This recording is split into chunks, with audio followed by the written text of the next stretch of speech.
Because I think people can look at a guy like you and be like, I'm just not creative. I'm not creative.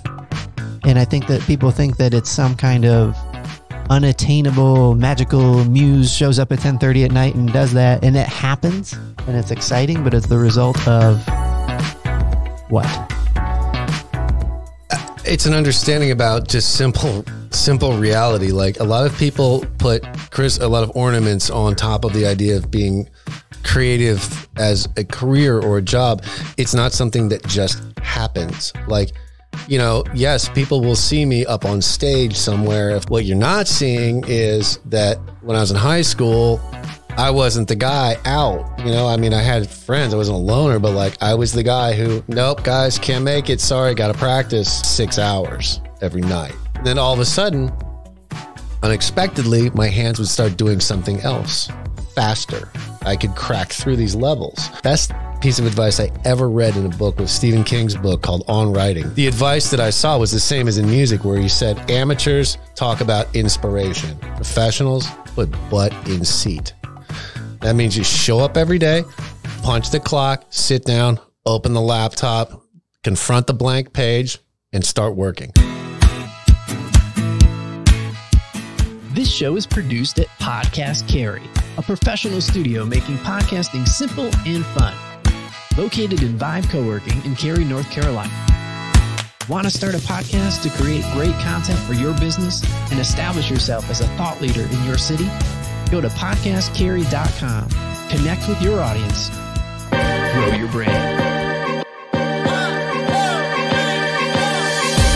Thank you for listening to the Guys Who Do Stuff podcast. Visit guyswhodostuff.com. You probably shouldn't Google that. Thanks for joining us on today's episode of Guys Who Do Stuff. I'm Joe. I'm Josh. And this is the show where we help you get unstuck, tell a better story, and have a good answer to the question, what are you doing today? And today our guest is Steve Earnhart.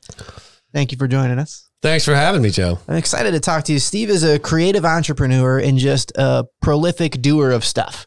And we got tons of stuff to talk about with Steve. And I just want to start by giving you an opportunity just to kind of tell us a little bit about you and your experience and what you've been up to. Well, currently I'm the music director at Hope Community Church here in here in Raleigh, and I do a lot of freelance bass playing and music production on the side, as well as some private teaching. Prior to moving here, I moved to Raleigh in 2016. Prior to that, I'd lived in Los Angeles for 15 years, from 2001 to 2016, where I had done a lot of playing and touring and music production and comic book publishing. Yeah. Yes. Cool. I love how all over the board you are, but yet it all kind of fits under that creative discipline. Mm.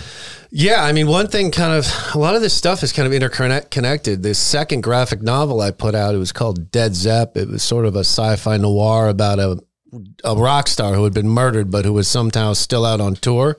It turns out his record label had sort of reanimated him so they could keep making money off of him. Yeah. Is this like, this how you felt the industry was? Is this like a... At that point, kind of, man, because once you see behind the curtain, you know, and you get a look at what the Wizard of Oz looks like, it's kind of hard to put the blinders back on, you know? Yeah. Like you go out there with these ideas about what the music industry is, and when you're on the outside and you're on the road and you're playing the shows and the festivals and all this stuff and doing the radio appearances, you have an idea about what it's going to be like, but then you start seeing the behind the scenes machinations of all of it and what goes into creating, if you will, a superstar. And it can be disillusioning if you let it be. Yeah. But the book was also a way for me to meld comics and music, because it actually, every copy of this book, the hard copies of it, came with a CD that was in the front. Nice. That had like faux blood splatter, and it was like the song the artist in the book was recording when he was killed. So you could listen to the music, and you could, if you listened to it closely, you could figure out what happened in the studio. Nice. And solve the mystery yourself. Like an interactive kind of choose your own adventure mystery kind of thing. Exactly. You're way ahead of your time. Netflix is just starting this crap, Steve. Yeah. And now Michael Jackson's on tour, and all these people like Tupac and they're like on tour. Yeah, what do you guys think about that? Like the 3D hologram thing. Yeah, James Brown's coming back. Elvis Presley. I think I like it, but I'm not certain. What do you think, Steve? I don't know, man. I mean, I think it's a cool thing to expose like younger audiences to some of these great artists. But at the same time, though, you do see somebody like, I think Prince had even said something. I can't remember the exact quote, but it was something like, it was like, please God, don't ever let me be turned into like a hologram after I'm gone to perform live. Like he actually said something like that. He saw that coming. I could see that. Like he seemed like a guy that could see stuff coming.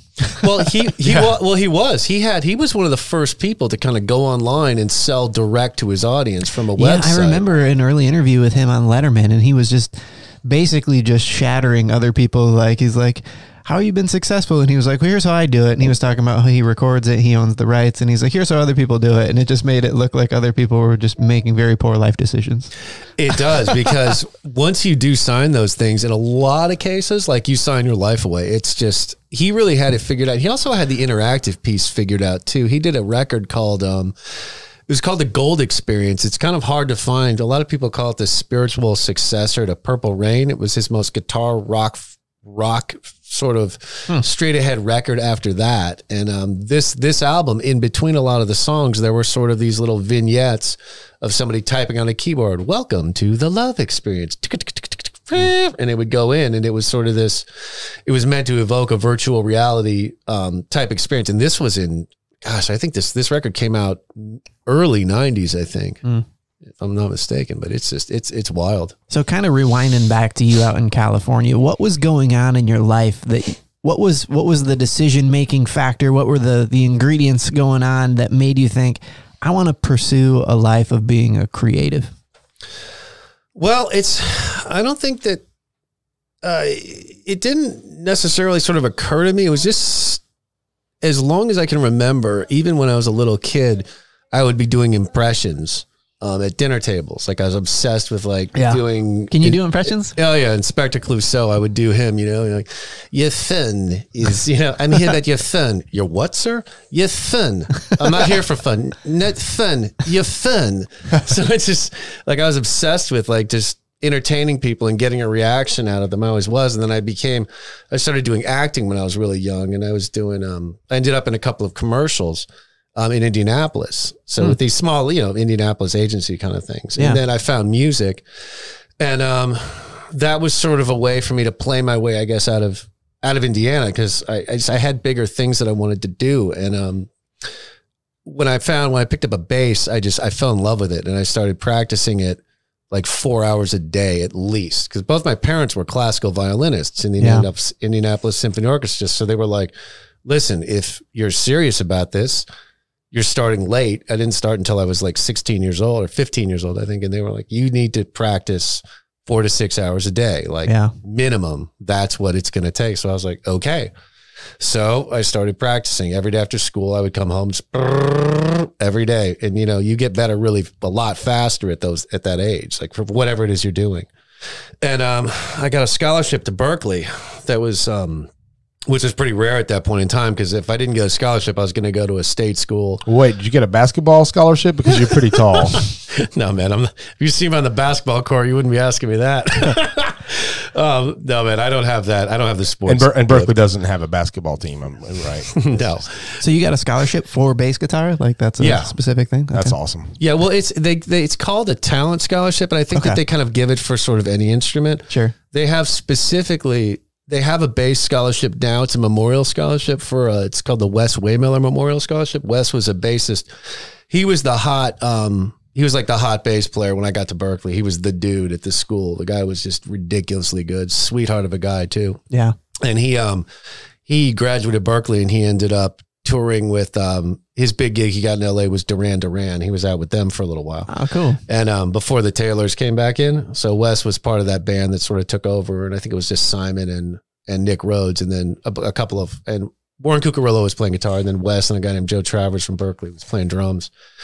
And those guys, and like one day Wes died very unexpectedly. So it kind of devastated the Berkeley bass community. So they established a scholarship in his name. So now there is one specifically for bass. Yeah. So, which is cool. But I just got the general talent one. What do you think motivated you? Because it is uncommon for somebody the age that you're describing to invest that kind of time and effort into a thing.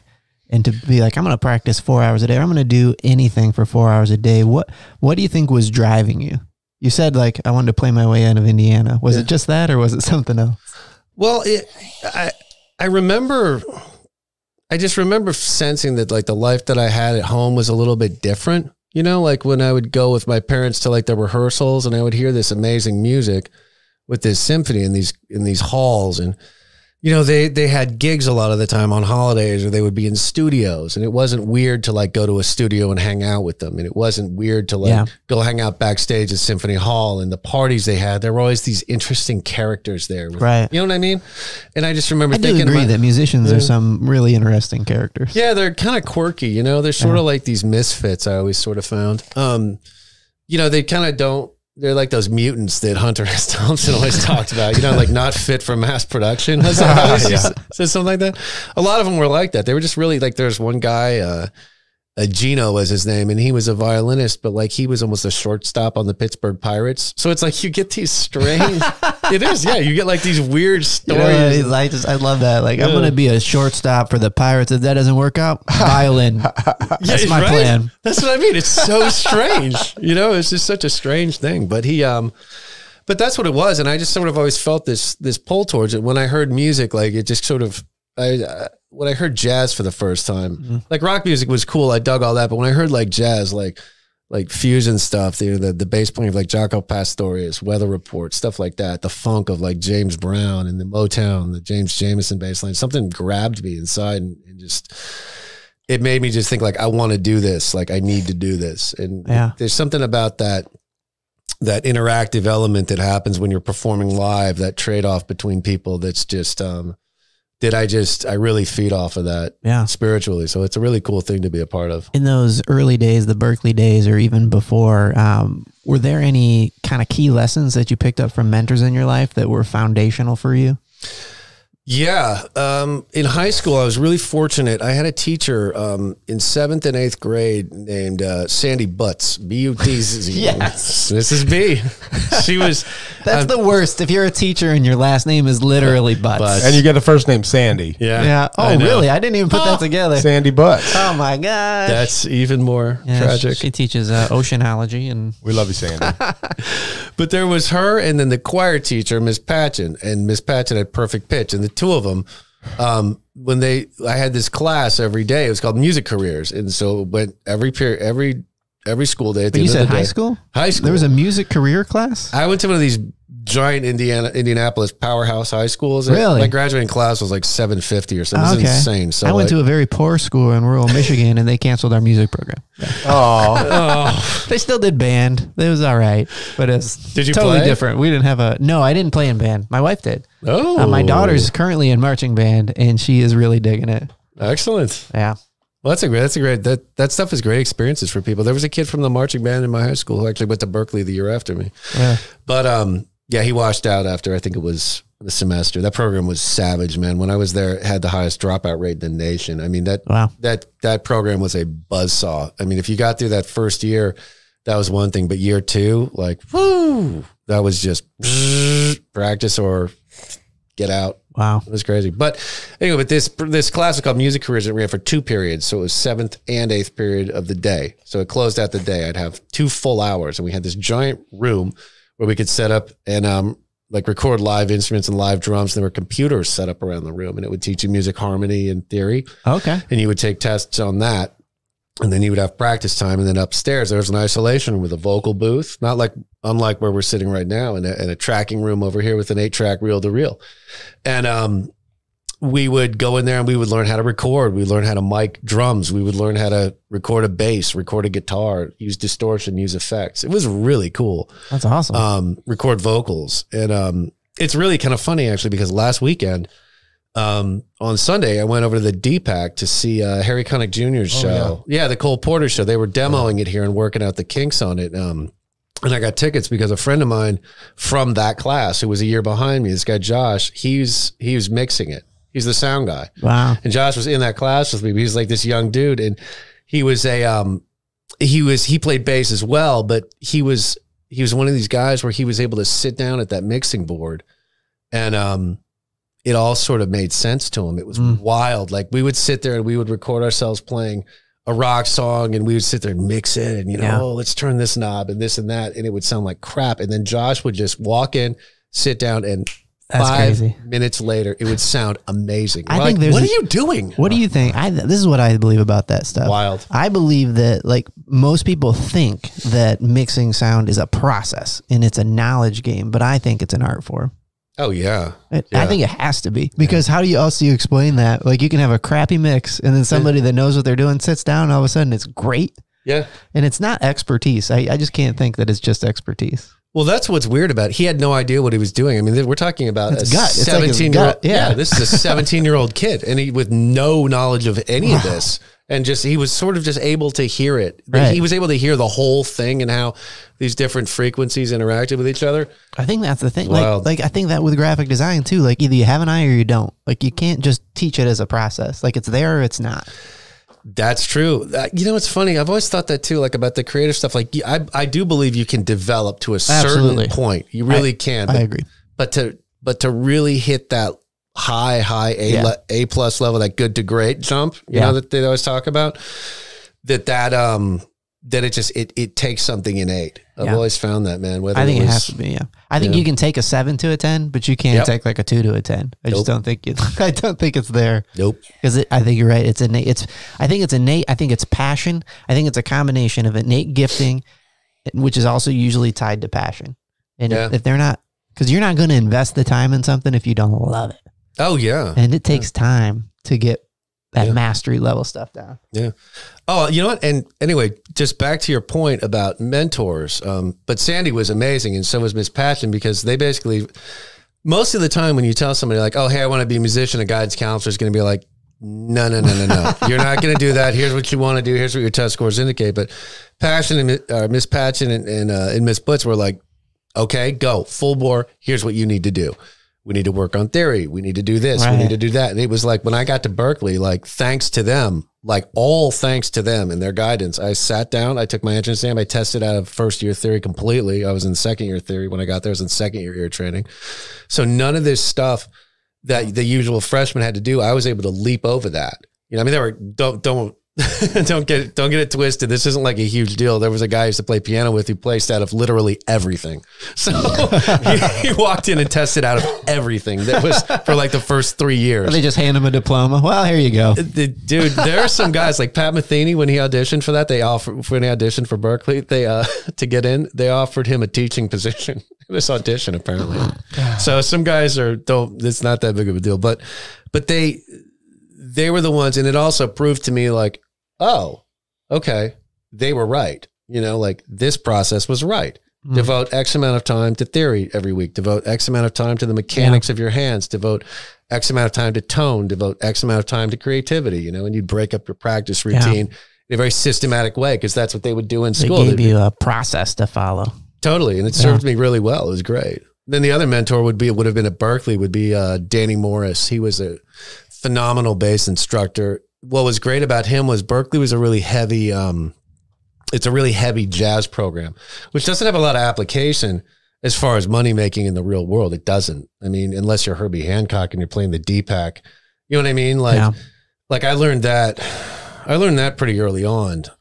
But they really drive the program, at least when I was there, was towards that end, towards becoming an amazing jazz player. And so I signed up for lessons with the jazz instructors, you know, to get my hands going really fast and playing these really crazy lines and these out parts and everything like that. But it wasn't until my third year when I started gigging and I realized like this stuff has no use out there in the real world. I mean, none, you know, absolutely none. I can play 1 million notes a second, and that doesn't help. It doesn't help create a pocket that people could dance to out in a club, or, you know, create a singable basic. I mean, it certainly helped with my musical language, but. So what do you think, like when you made that switch to gigging and it started being not about the theory, but about like, man, I can make a living doing this thing that I like. What do you think were some of the critical skills that you had as a creative entrepreneur that kind of separated, that helped you get gigs, that helped you make money, that kind of, I think you probably had a couple paths you could have gone down at that point, but one of them could have been academic, which you just live in that world. Because I think every discipline has that version of the story. It's not really about the making of the money. It's about the craft and getting other people to do the craft. And so you do the kind of obscure or esoteric stuff and get really good at it. But you took the different route and you're like, I'm going to make a living doing this. So what do you think were some of those critical core things about you as a person that kind of separated you from the people that weren't getting picked up as gigging artists? I think a lot of it, I was really good at keeping my mouth shut and watching, you know, and seeing like what was working relationship wise and what wasn't working. Like when I went out and I got hired, I was 19 years old, right? And I go out, all of a sudden I'm out on the road with guys who not only, this isn't their first rodeo, they've been out for a long time. Like I think the youngest guy at that point was 27. Yeah. And, you know, the other guys were approaching 30. So, I mean, you know, when you're 19, this looks like they're 80, you know? So I'm just like, what can I learn from these guys? And after about a year and a half of it, I realized, oh, this is why they're not succeeding, you know? Like I can learn stuff about how to dial in a rig live. I can get my stage legs better. I can work on developing live tone. But these personality traits I saw in these guys are always screwing around on their wives and girlfriends, you know, drinking too much, doing too many drugs. And I would just see the way that they would interact with other people in the business, you know, and I could step back and see the way these guys were seen, at least on the local scene. Yeah. And I kind of was like, oh, these guys aren't going anywhere further than this. Like this is it for this level with this particular instrumentation. Now, a lot of those guys have gone on to huge things afterwards, after they kind of made a lot of changes. But at that time, like what was available to in Boston, it was like there was a ceiling there and you just weren't getting past it. I mean, there were a few clubs you could play. Most of those are closed by now, you know, in this circuit that they were on. It was sort of the end of the alternative scene. It was right around the time Nirvana was really big that I was out playing. So it was a pretty heavy alternative scene. Yeah. So I was just able to I feel like I was able to see where it was going and sort of have the right expectations of it. You know, I knew that there was a place for me in the music industry if I conducted myself in like a certain way. You know, if I was cool to people, if I was nice, if I was friendly, if I didn't have tantrums on stage, if I didn't, you know what I mean? Right. Go out and create this reputation of create a toxic reputation. If I didn't behave in a way in public that got people talking about me, you know, music industry it's tiny. I mean, it's absolutely tiny. It's amazing how everyone sort of knows each other. And I think that I was listening, I was thinking, I wonder if people might miss the point and just think that you're saying be professional. Yeah. But I think you're saying something different, which is like, there's an art to listening. That's not just something that makes successful musicians, it makes successful business owners. Like if you lead with listening, not only do you get the opportunity, like you said, to learn and be able to kind of sit back and piece stuff together and see patterns, but people like people that listen to them. It helps you build relationships, like meaningful relationships. And so what point, was there a point that you just switched from like live giving to studio? Was there always a balance of the two? No, not until I got to Los Angeles. When I was in Boston, it was all a live playing game. What's the difference between studio and live? Very different. Like live, it's about, everything needs to be more pronounced. You know, everything needs to be more, there has to be an exclamation point at the end of everything when you're live, or some sort of emotional roller coaster. You know, you need to engage people visually as well. Yeah. As with their ears, you know, so you need to try and hit all those points live. It needs to be an actual physical, you know, emotional experience is what you want to create for people. When I got to Los Angeles, the guys I was staying with, like we were talking about, they were doing Pro Tools when I first got there. So when I got there, this band I was supposed to be in didn't exist anymore. So I'm crashing on these guys' couch, and there were 3 of them in the house right now. All 3 of them were using Pro Tools. They were all right at the beginning of that whole thing. And I was a bass player. So they started sending me and having me play on everything that they were doing. So they were just like, hey, you know, play on this track, play on this jingle, play on this mix, play on this remix, do this, do that. And I was like, yeah, sure. So next thing I know, I'm out driving around LA going on run and gun sessions. And it was really funny because in Boston, the only recording experience I really had was cutting records for bands, you know, that I was in, which is fine, but it's just, you learn that you learn that you have to be much more nuanced in your playing on studio, because the tape catches everything. You know, it catches every breath we take. It catches every plosive in the P's and the, you know, like it catches everything that you do, and instruments are no different. It catches every sort of nuance in your playing. So if you're not playing with both precision, but also soul, that's a whole different skill set. You know, like it's very easy to go in there and hear the click, click, click, click, bum, bum, bum, bum, bum, bum. But you need to really dig into it and drive it on tape. That's a whole different skill set, you know, and it comes with experience, I think. But in LA though, like, well, actually, let me back up. In Boston, you're recording to tape. So you have to be very intentional with what you play, because the more you record over tape, the more the sound degrades. And it's just, you need to be much more accurate. You need to be able to hit your takes one time. So I think kind of like an actor in a film productions or a film rolling versus digital. That's right.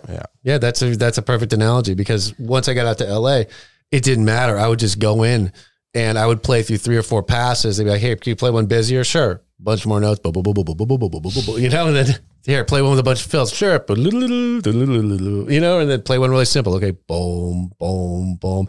Like, okay, good. Thanks. Send in an invoice. All right. Bye.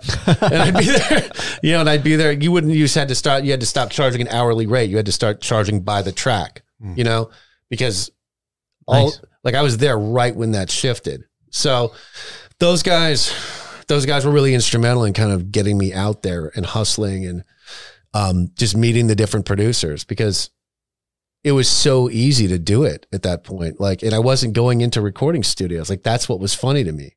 Yeah. Like, they'd be like, hey, come to my send Steve over to my studio. Here's the address.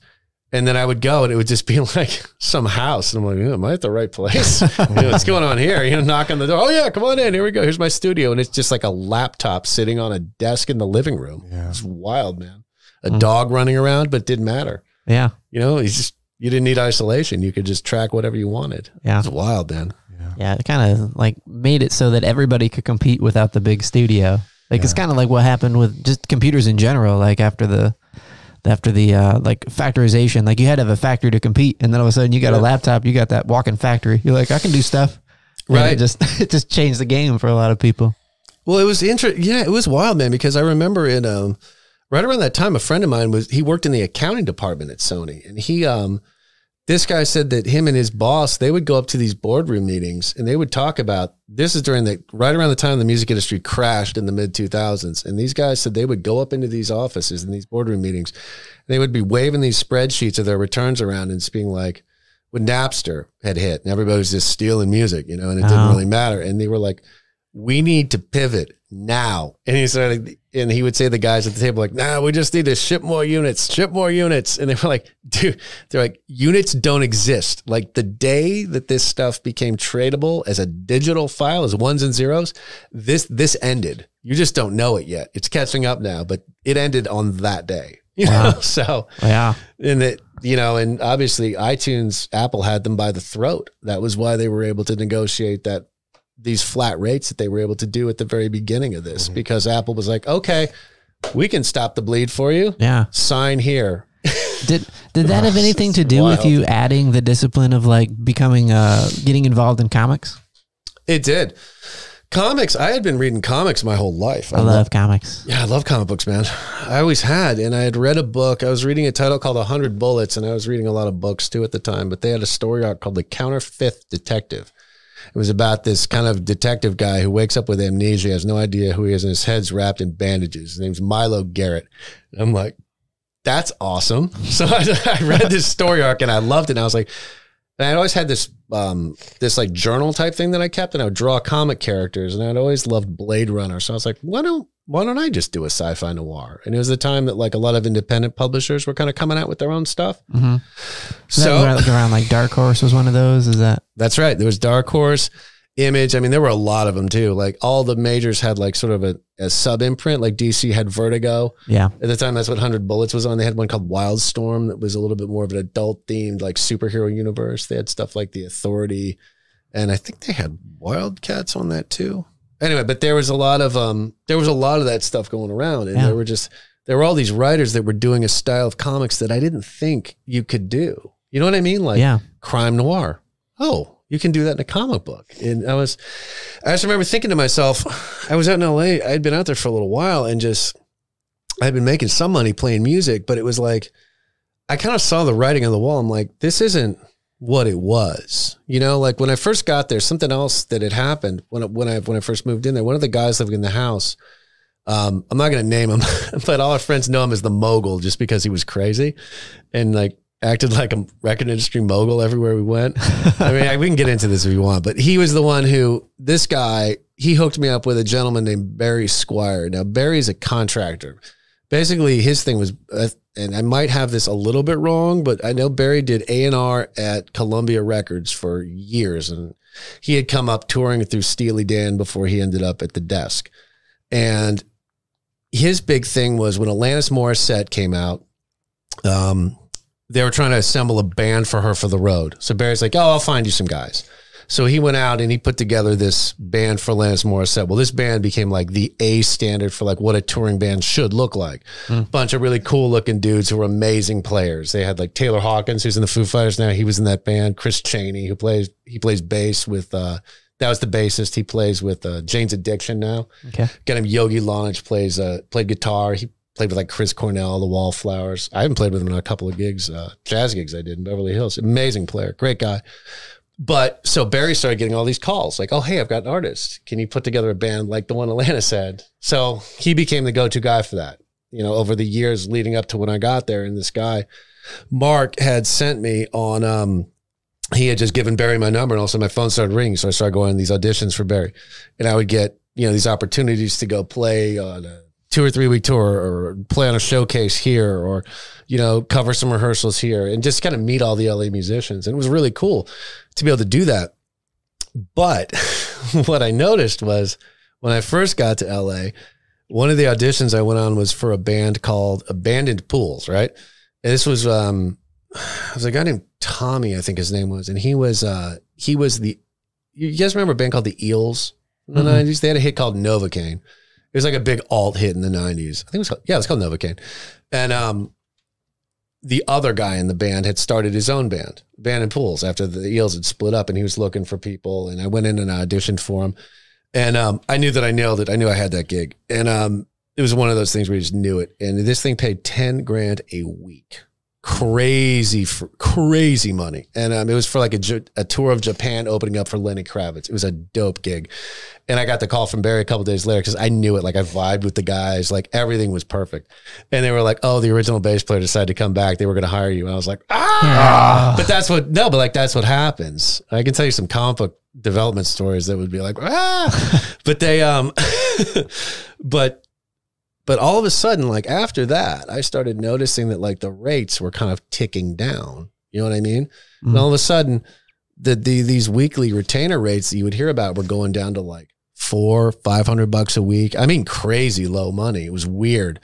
And if you guys want to get a really good look at that, I cannot recommend enough that you check out the documentary Hired Guns. Hired Guns. Is that on Netflix? Yep, it's on Netflix. It tells you about that. And it's about guys who are playing. I knew some of them where you would be out there playing stadiums, literally stadiums, and you're getting paid $500 a week. Wow. I mean, so the size of the gigs didn't change, but the money dropped astronomically. It did. And there was, I don't know, there were a lot of reasons for that. I think that what was happening was Musicians Institute, which is right in Los Angeles. They were starting to farm out musicians from there. Yeah. Like much younger guys to go in and play, because the fact of the matter was by this point in time, we're talking late 2000s now, you've got a lot of these live acts.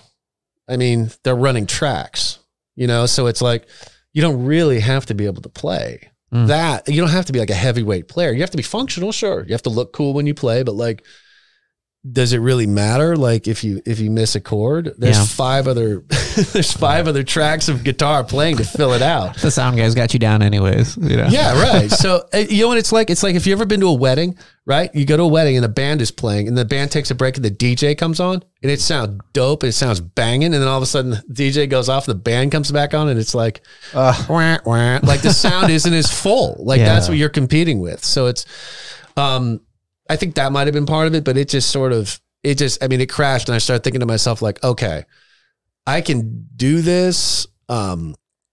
And the other thing too was like I had produced some cues that ended up on a bunch of TV shows. So I started doing that. And that was something I've always done too. And the rates for that started going down too. Because now networks they were buying monthly licensing. They're paying a monthly licensing charge to a library instead of a producer. Do you know what I'm saying? Yeah. So instead of going to like a music supervisor would say, oh, hey, I know Steve up in Valencia, he can produce stuff that has like a Southern kind of funk vibe for whatever show it would be, Justified or something, you know, has like an edgy set kind of Southern sound. But instead of doing that, the music supervisor would say, oh, hey, let's just do a licensing fee through Jingle Punks or my buddy's company, Soundfile, and we'll get access to thousands of 30-second to minute-and-a-half cues. And then boom, you know, we'll just pick whatever we need. You know, we'll go into the angry section or whatever and just download. Yeah. So the money went from the musicians to the people who were owning the companies that were licensing the music. Right. And that's kind of what you see with Spotify now, you know, and it's like Spotify is, I mean, good luck to anybody out there today making money. I've heard some astronomically sad stories about, and one of them was about Pharrell and Happy. That's the famous one. He showed like the check or something. And what was it for? It was like $1,000, right? Yeah, it was chump change. Happy. From Spotify? Yeah, his check for Happy, the like crazy amounts of plays that was on heavy repeat everywhere for like what felt like 6 months straight. Oh, everywhere. And his royalty check was $1,000. Wow. Yeah. Even if you hated Pharrell with every fiber of your being and you actively tried to avoid him, you wouldn't have been able to. You would have heard that song a lot. Oh yeah. You couldn't go anywhere. No. Like you're just walking around Target. Yeah. Next thing you know, you're in your car. You're like happy. What happened? Yeah, man. But that was kind of what happened. So I started thinking to myself, like, okay, as you're in music, you meet people who are in entertainment, and you start meeting people who are in film and who are in TV and who are in comics. And I had become friends with a bunch of people who were interested in comics. This message board I was a member of, and we would meet up for drinks a couple of times a quarter, just go hang out. And a lot of these guys were getting into TV, and I was like, okay, this is kind of where the money is. So I was like, maybe if I create a really cool comic book series, I could get it adapted as a TV show. That's cool, right? And sounds right. And then that went off. That went off to the races too, with some other funny stories. So tell me about your first. What was it like getting your first comic book published? What was the situation? Man, I felt more gratification out of that than I think any other creative endeavor I'd ever done, including records, producing a cue, seeing it on TV. I went to a premiere where one of my songs was the opening, ran over the whole opening credits, but it was a great, that was a great experience too. But there was just something about having a comic book in my hand that I had written, you know, and seen through. What was the name of your first one? The first book was called Hard Boiled Comics. It was a whole series. I put out 8 issues of that, but I had to change the name to Hard Bullied Comics because there was a famous book from Dark Horse that I, believe it or not, had never heard of called Hard Boiled. So their lawyers sent me a cease and desist. They're like, you better stop. You need to change your name. So I had to change it after the second issue. It was called Hard Bullied Comics featuring Billy Blackburn, Private Eye. Terrible title. I should have just called it Blackburn PI. That's what I did that's what we had shaped. Well, I'll tell you about the TV development thing with that. But originally, like, it was really, this was mid-2000s when I decided to do this. And it was, there wasn't a lot of information out there. There's a website called Digital Webbing. It's still around, where you could go and you could post an ad like, writer looking for artist. Here's what I'll pay for a page rate, or I'll pay a rights split. And the artist like kind of helps me get a pitch together for free and then try to sell it to a publisher. Okay. Like Robert Kirkman, the guy who does Walking Dead, he's probably the most successful independent comic book publisher in history by a mile. And Kirkman put out a bunch of stuff. He had a book called Battle Pope. He had all kinds of stuff out before he really hit with Walking Dead. Another book he did called Invincible. The guy's a creative geyser. He's insane. But what he did was with Walking Dead was he did a split where he hooked up with an artist, and I don't believe he paid him a page rate, but he did a split where like, it's like, if this becomes a television program or a film, we split the rights 50-50. That's kind of the arrangement. Or what I did was I was like, I'm going to keep all my rights and I'm going to pay a page rate for my guys, my artists. Right. So those are the two different ways you could do it. Me, I took my book. You're taking the Prince route. Right. Exactly. Well, I mean, the only place I took it to was Image because they let you keep all your rights if you get picked up by them. But they didn't want the book, and I don't blame them. The first book was the first issue was okay. I fixed it for the trade. Kind of, I got the artwork redone because I didn't like the artwork. I thought it was terrible. Sorry, I heard the wrong guy. But lesson learned. But I bought a book called DC Comics' Guide to Lettering and Coloring. Okay, and this thing was just like the Rosetta Stone for how to make a comic book. So I went out and I got Adobe Illustrator and I learned how to letter comic books and create the sound effects and create the balloons and use the type, use the right fonts and basically lay out a page, put bleeds on it, like all that stuff. I learned how to do all that, design logos, make them float, like all kinds of fun stuff. It was actually awesome. So this first issue, I had put it out and I put it in the way comics sell to stores is they all go into something called previews, which is a phone book sized catalog that goes to every comic book store in the nation. And 3 months before publication, comic book shop owners, they get it, they look at it and they go, oh, this looks good. Check, check, check, check, check. And then 3 months later, they get the book. Problem is, your second issue will be solicited the next month, which is 2 months before the first issue comes out. So these comic book store owners don't even know if your first issue sold yet. And the problem with comic books is, unlike magazines, they're not returnable. So whatever you order, you're stuck with. And comic books today aren't selling what they used to in the 90s. Comic books in the 90s, holy cow, man. Those things, 80s and 90s. Yeah, that's all I want to spend my money on. Yeah, you want to see something crazy? Look up the sales numbers for Spawn #1. This is an independent comic book. I remember Spawn. Yep. Dude, that thing sold millions of copies. Comic book today, if it sells 50,000, it's considered a huge hit. Wow. Oh, wow. I think the industry is doing a very similar thing to what we were just talking about with the music industry right now. Because my daughter just paid for her first. She's very excited. She's 7th grade. I explained to her that she should be reading comic books. She didn't believe me for months because she loves the Marvel franchise. Yeah. And she hates X-Men. So this is the problem with this younger generation. The only X-Men they've been exposed to is the movie series that wasn't great. No. But the comic books of X-Men are fantastic, in my opinion. They are. And so I was trying to tell my daughter, like, I know the movie doesn't look interesting to you, but read the comics. And she still hasn't really picked it up. But she did decide to take her spending money and allowance and give the $10 a month through iTunes to Marvel Unlimited. Oh. And she has read virtually every line of Spider-Man in the last 2 months. Oh, wow. That's great. Like start to finish, doing the whole series of every one of them. She's always reading on the iPad, checking out the comic books. That's so cool. Oh, man. But now it's like $10 a month. You can get access to, I think it's 300,000 titles in the Marvel library for $10 a month. That's insane, man.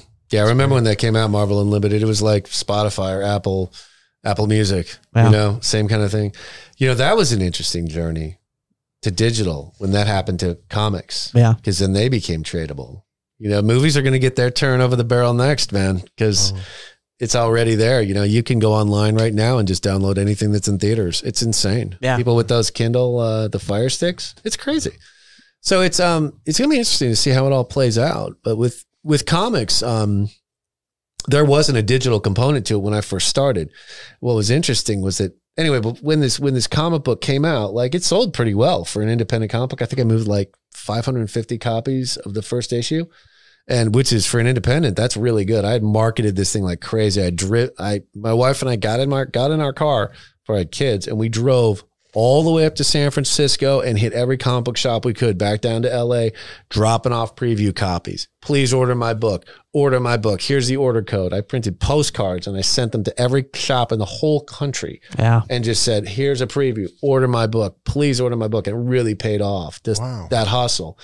Because I really wanted it, man. And then it sold really well. Second issue sold, there's usually about I think it's like a 20% drop off, and I was right on point with that. Second issue sold around 400, 450s. Third issue, I think it was about 350, and then that leveled off right around there for the rest of them. But it was cool because the collected edition, when I put a graphic novel together, by my second issue, I had learned what not to do. I hired a better artist out of the Philippines. We had like really good shorthand.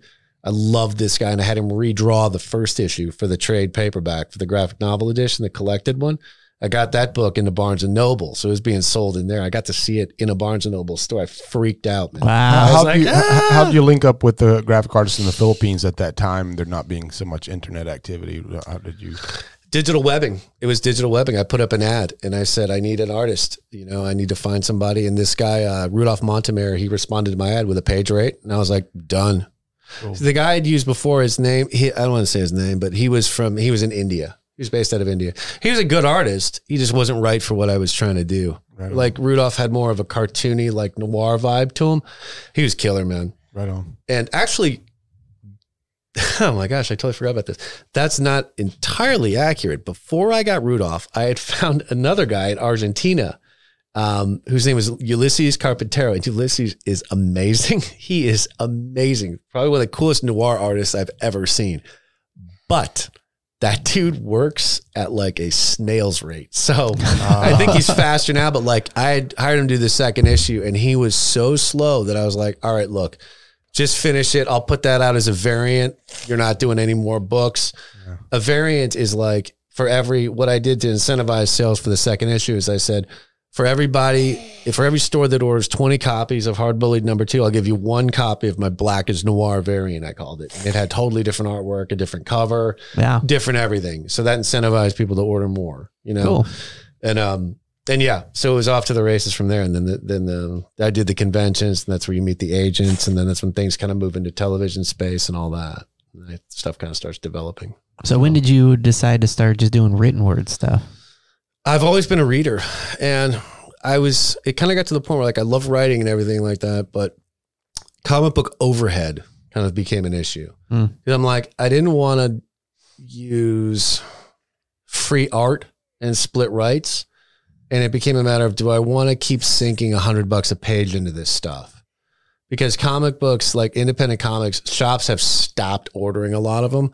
Only because by this point in time, like when I did it, shops would take chances on indies. But now, dude, unless it's one of the big stores, like they don't have the margin to take chances. No, there's no margin. It's paper thin. So like, unless it's something on a publisher, they're very not apt to take chances on books from like, you know, serious hardcore independent people. I mean, look, you can still put this stuff out digitally, but that overhead is still massive. You know, I mean, it's a huge investment.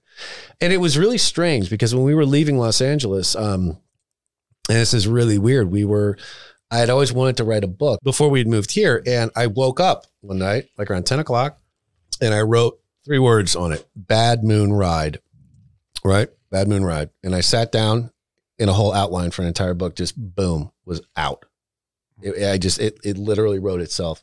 Wow. Proof of God. I mean, just the creativity. Like I wasn't thinking about plotting. I wasn't even using a cerebral brain. I sat there, and it was like part 1, part 2, part 3. And that outline is pretty accurate to how the finished book is coming together. Wow.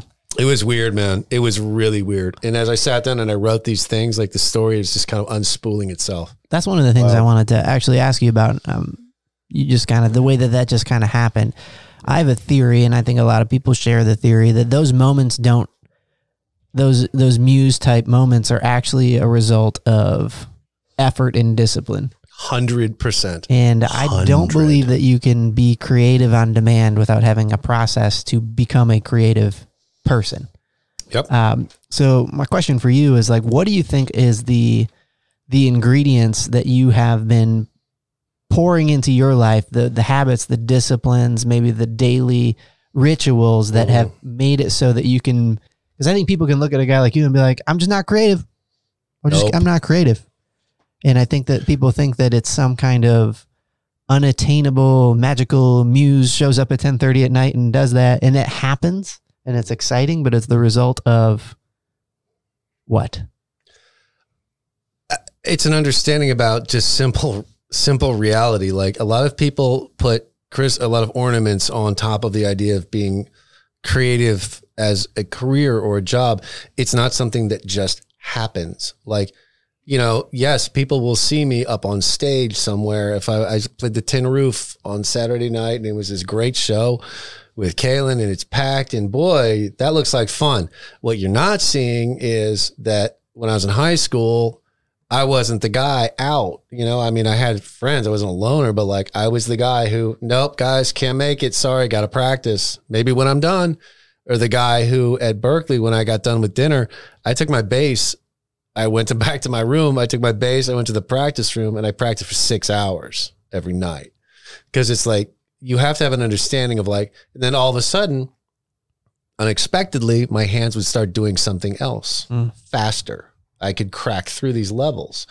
It's like the creative writing thing. The best piece of advice I ever read in a book was Stephen King's book called On Writing. It is essential if anybody wants to be a writer. You know, not that I have a clue about what it takes to be a real writer because I'm still finishing my book, but the advice that I saw was the same as in music, where he said, amateurs talk about inspiration. Amateurs talk about waiting. I'm not inspired. Professionals put butt in seat. Yeah. That means you show up every day, punch the clock, sit down, open the laptop, confront the blank page, and start working. And if something's going to happen, it's going to happen. And if it didn't happen that day, oh, well, trust the process and do it. Not a lot of people have the patience to trust that process. Yeah. You know, you have to. There's another great book on that topic, Stephen Pressfield, War of Art. I love that book. I love that book. That's one of my favorites. What's the term he uses for it? Does he use lizard brain? Is that him? No. It's there's a word he uses for being the things that are standing in your way. I wish I could remember what it was. I tore through that book, dude. I read it in like 2 nights. Yeah. Yeah, it's killer. That's a great book. Yeah. I can't think of the word. It's going to bug me.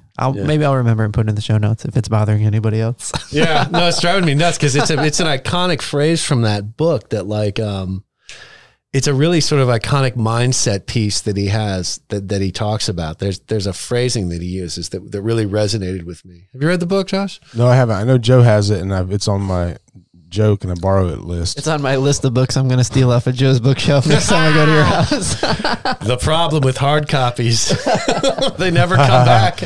I think I returned a book to Joe recently with no cover on it, but he's like, "Oh, it's okay. It's not about the cover." I'm like, "Dang it, we moved." But anywho.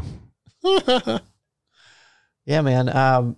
Yeah, that's awesome. I was kind of hoping that's what you were going to say. I think that's the missing component for people. Like, there's no shortcuts. That's what it boils down to. No. It's hard work. And that should be good news. Like, if you're hearing that and you're thinking like, oh, crap, now I got to work hard. No, that means you get control over this thing. Like, you can do the thing. Yeah. You got to put in your side of it. Well, there's so many voices in our heads when we endeavor in these directions because the world telling us that, hey, that's not real work. That's not going to lead. So many people, including myself, have to deal with that. Right? There's a stigma I think people have towards creative. Like, there's stereotypes, and then there's the things that, like, there's stereotypes that are kind of like architectural kind of stereotypes, like that people have about creatives. And one of the ones that I wish was a stereotype that's not, like, there's the pejorative ones that are like, oh yeah, they're going to wear a scarf, you know, just the dumb stuff. Like the thing that people think about creatives. But the ones that are good, like, I wish the stereotype was like, that's a hard-working person. I always look at it like the Marlon Brando effed me up, guys. I'm going to be honest, because I was in class in theater school, and I was like, yeah, Marlon Brando, and then you got the James Dean, and then you got the Paul Newman, and Paul Newman's famous for saying, I didn't have as much talent as some of these guys, but I squeezed the tube dry. And whereas Brando's hiding the script in his jackets and his hats on stage and reading it as he's on stage, and I tried to go that route, and it was a bad combination. And I love the way you talk about, you know, early on you're seeing at 19 years old, these guys are, you know, their personal habits, and you're like, wait a minute, and that clicked for you. So many, that's such a piece of wisdom to pass on to people who are now younger, right? Like, just beware of your personal habits. Yeah. How did your faith come into this? Where did that The resistance. Sorry. The resistance. The resistance. I had to Google it. It didn't just come to me. I've been over here Googling and kind of not paying good attention to Josh. Sorry. So put that back in. That's okay. Put that back into context. The resistance. So that's what Stephen Pressfield called the war of art. Like, that's the battle every day. It's the resistance. It comes from within. It comes from your own minds, like you're talking about, the world, and from yourself, and these things you've heard all your life, or these ideas you have about being an artist that become internalized, and these become part of your daily dialogue. When you wake up in the morning, this is what's playing in your head, this resistance. Don't go to the gym. Don't make food at home. No, don't do this. Keep doing what you've been doing. Keep doing what you've been doing. You know, it's like that famous saying goes, if you want to piss people off, change things. And nothing will upset your subconscious more than shaking it up. Yeah, here's a great quote from Stephen Pressfield. Resistance is not a peripheral opponent. Resistance arises from within. It's self-generated, self-perpetuated. Resistance is the enemy within. Yes. Yep. That book is phenomenal. I'm going to reread it, man. That thing is... Yeah, it just made me want to reread it because it's a short read. Oh, It's a good read. It's like one of those books like Art of War, and I think that was his thing. Like, he wanted it to be the thing you reread regularly. Yeah, totally. I think that's why he kind of ripped the name a little bit. Yeah, it's fantastic. I guess it's on Audible, right? I'm sure. Yeah. Oh, yeah. Yeah, that'll be a big hit on Audible for sure. Okay. Yeah. So, all right, one more question for you, Steve, if you got time. If you could borrow the DeLorean, like Marty McFly, and you got 60 seconds to travel back to the moment where young Steve was deciding whether or not to be a creative entrepreneur, what piece of advice would you give to yourself? Trust the process. That's good. Trust the process. Never wane in your dedication.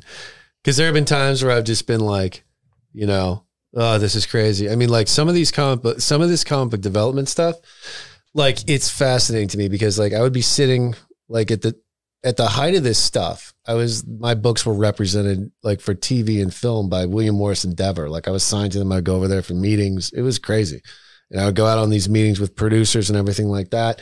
And a lot of the time I didn't feel like I belonged there in some of these meetings. It's like, you got to trust that you belong in there. Trust the process. You're here for a reason. You know, it's fascinating because my stories aren't even that as heartbreaking as some of the ones I had heard. Like mine, I had come close to signing a few option deals. I had another one, you know, like it's just, I had a deal in front of me that an agent advised me to turn down, you know, and that turned out to be with the company that sort of went through the front door of Netflix. So, and I knew that it was the right thing to do, but I got this big war with the agent about it. It was crazy.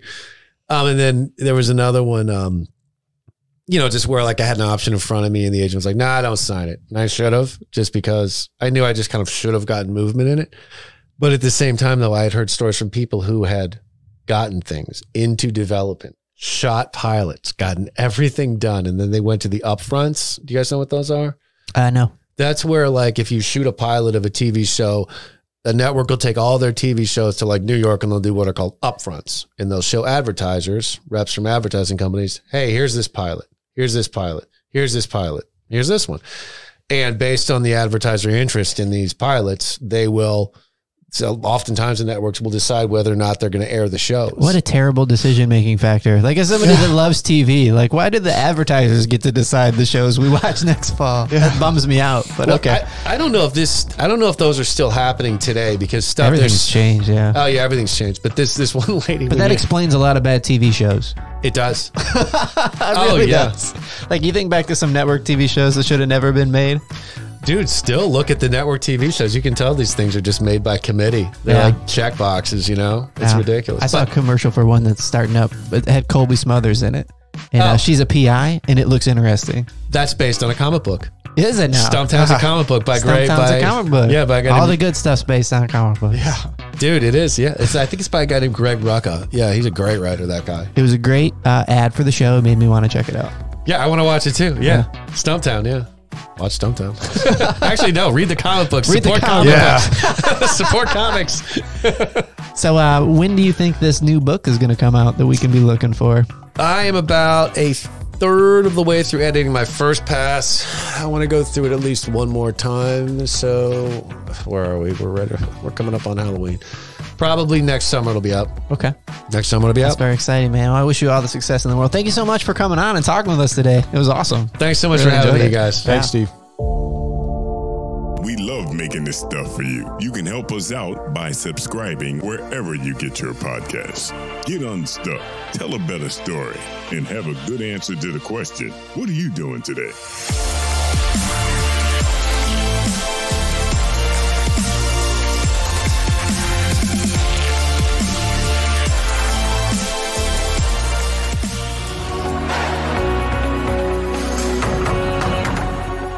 This episode of the Guys Who Do Stuff podcast is made possible by Forerunner Media. Forerunner Media is a creative agency helping you reach your strategic goals through content creation for social media and other platforms.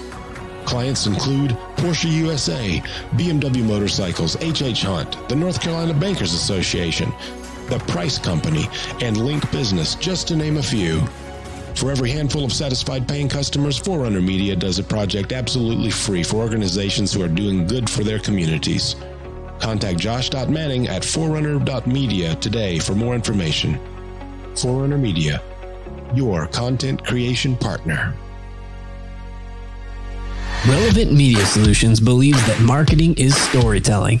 They help take business owners from feeling scared that their ineffective website is losing business, embarrassed of their online presence, and worry that their customers are not finding them, to business leaders with a useful website that grows their business and sees customers return. Let them help you tell your story. Visit relevantmediasolutions.com today.